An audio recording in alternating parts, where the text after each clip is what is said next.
ఎవరి శివ ఎప్పుడు జన్మించారు, ఎప్పుడు అస్తమించారు అని తెలుసుకోవాలనుందా? ఒకనాడు బ్రహ్మ మరియు విష్ణు మధ్యలో ఇద్దరిలో గొప్పవాడు ఎవరు అనే గొప్పతనంపై మాటల యుద్ధం జరిగింది. ఆ సమయంలో అకస్మాత్తుగా ఒక అగ్నిస్తంభం కనిపించింది. అది ఆకాశాన్ని పైకి చీల్చుతూ భూమి అడుగుకి పోతూ కనిపించింది.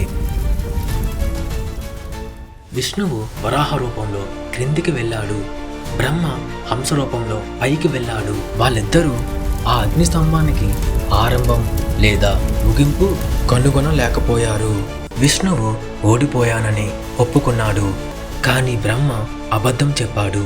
అప్పుడు ఆ అగ్నిస్తంభం చీలిపోయింది. అందులో నుండి శివుడు జ్యోతి స్వరూపంలో అవతరించాడు.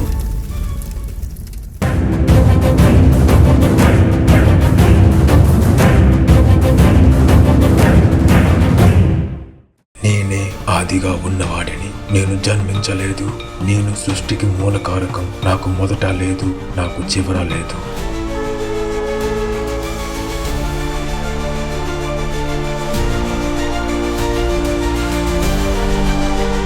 ఆయనను శివలింగంగా పూజిస్తారు. అది ఆయన అనంతత్వానికి సూచకం.